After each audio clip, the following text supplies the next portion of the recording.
This year America turns 250, and the food on your 4th of July table would be almost unrecognizable to the people who founded the country. These are the lost foods of colonial America, 7 of them, and the meal that fed that first generation is gone. Not changed, gone. And it vanished so quietly nobody alive remembers it was ever here. I'm part of a family that spent years going through the old records, the farm ledgers, the market lists, the seed catalogs that came before the ones you know. And the deeper you go, the stranger it gets. These weren't rare foods. They weren't delicacies, they were ordinary. They were what dinner was. A man in a Philadelphia market the summer that flag went up ate some version of these foods every week of his life, and assumed his great-grandchildren would too. He was wrong. 250 years later, you're the proof. You've probably never tasted a single one. So here are 7 forgotten foods from 1776. On every table, in every cellar, at every market, that you cannot buy today. Not at the store, not at the farmer's market, in some cases not anywhere on earth. And the reason each one vanished tells you something the 4th of July speeches always leave out. Start with something sweet because the founders did. Before there was a sugar bowl on every table, before cane sugar came cheap off the boats, you sweetened things with what grew in your own woods. And in most of the country that meant the American persimmon. Now you've probably eaten a persimmon. You've seen them in the grocery store every fall, those firm, glossy orange ones shaped like a tomato. But that's the Asian persimmon.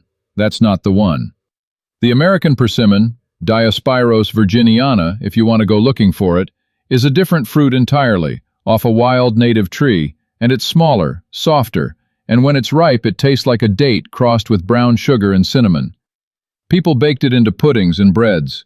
They made it into a kind of beer. Washington's troops foraged it. It grew wild from Connecticut down to Texas, and you could fill a basket without planting a thing. So why have you never tasted it? Because it betrays you if you pick it too early. An unripe American persimmon is so brutally astringent, it'll turn your whole mouth inside out. And that one bad first impression followed it for 200 years. As the country industrialized, food had to ship, store, and sell on a schedule. The persimmon does none of that. It ripens on its own time, bruises if you look at it wrong, and won't survive a week in a boxcar. So the orchards were never planted. The grocery chains never stocked it.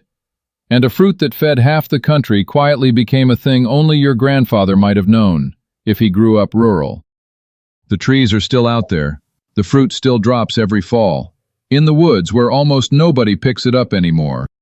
Stay on sweetness for a second because there's a second loss hiding right behind the first one. You know maple syrup. You pour it on pancakes, you pay too much for the real stuff, and you think of it as a treat. But to the founding generation, maple wasn't syrup and it wasn't a treat. It was sugar. Hard, dry, granular sugar, the everyday kind. The kind you kept in a crock and used for everything. Here's the thing you have to understand about 1776.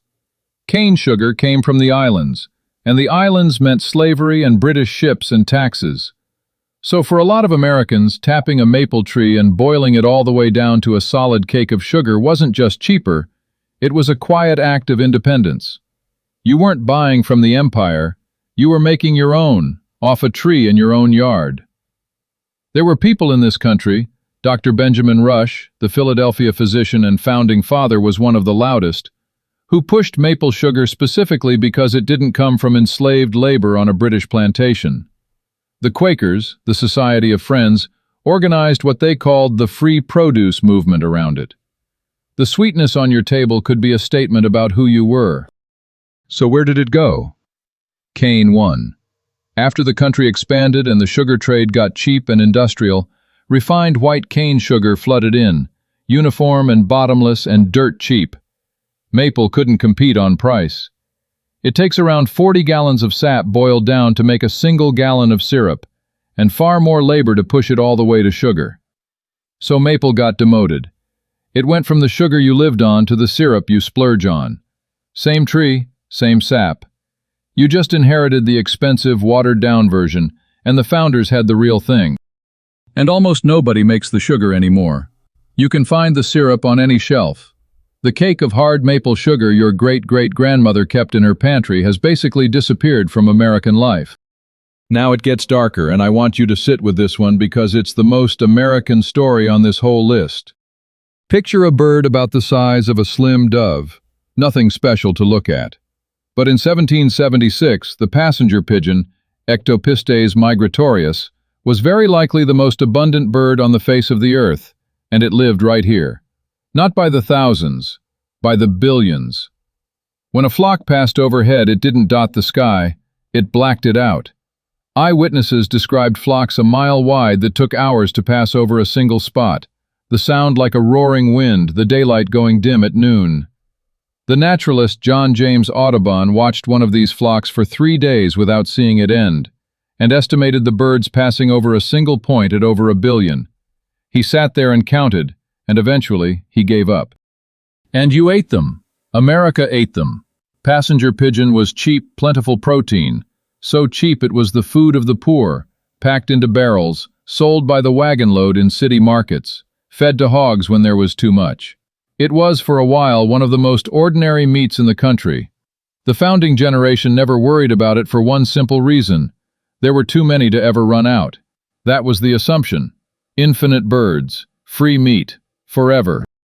Here's where it stops being a food story and becomes a warning. Once the railroads and the telegraph arrived, hunting the passenger pigeon turned industrial. Hunters could wire ahead to find the flocks, ship the carcasses to distant cities by the trainload, and they killed them at the nesting sites, where the birds were packed together and helpless, by the millions. In a matter of decades, the most abundant bird on the planet went to zero.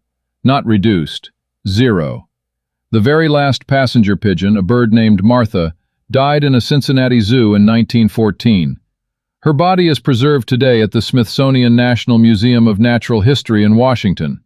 A single stuffed bird behind glass where billions used to be. The species went from billions to a single dying bird in one human lifetime.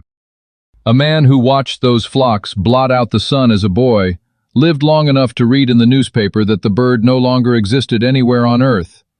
You will never see one. Your children never will. Not because it was rare and fragile, but because it was so common nobody could imagine it ending. And then it ended. That's the food the founders thought could never run out. After that, you need a quieter story, and this one starts with a debt nobody paid back. When the first colonists were starving, and they were, badly. At Jamestown in those first years they called it the starving time, and at Plymouth that first winter it nearly finished the Pilgrims off entirely. One of the things that kept people alive came out of the ground. Not the potato. The potato wasn't here yet. This was a native tuber called the groundnut. Some called it hopnus, the name the local tribes used. It grew on a vine in wet, low ground all over the eastern half of the country, and underground it produced a string of small, starchy tubers, like a chain of little potatoes you could dig up with your hands. The native peoples had been eating it for thousands of years, and they showed the colonists how. It got the Pilgrims through. There are stretches of early American history where, if you pull the thread, you find this plant quietly holding people up, a wild food, free for the digging, that asked nothing of you but the work of finding it. It's nutty, it's filling, it's genuinely good.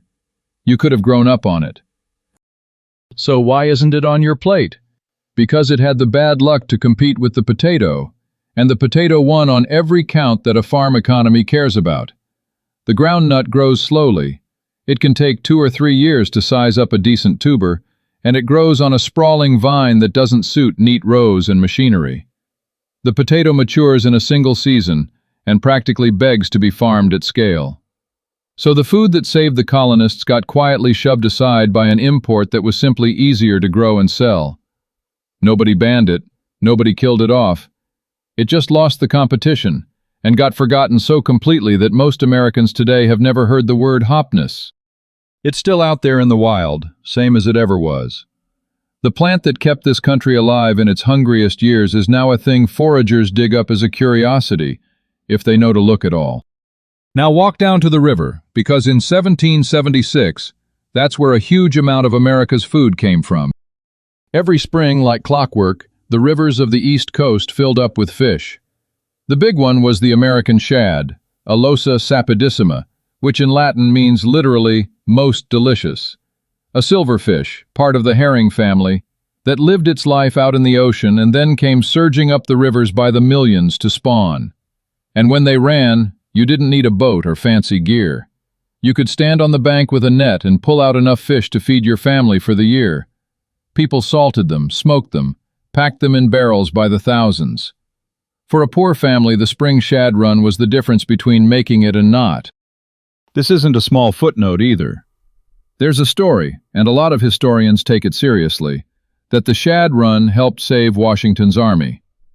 After the brutal winter at Valley Forge, an early heavy run of shad came up the Schuylkill River right when those men were starving, and it put food in them when they had nothing else. The writer John McPhee spent years tracking down this history. He wrote a whole book about it called The Founding Fish, and even he comes away saying this fish is woven straight into the founding of the country. It fed the army, it fed the cities, it fed the enslaved and the free, the rich and the poor, up and down the whole seaboard. So why is shad missing from your life? Two reasons, and you've heard them both before on this list.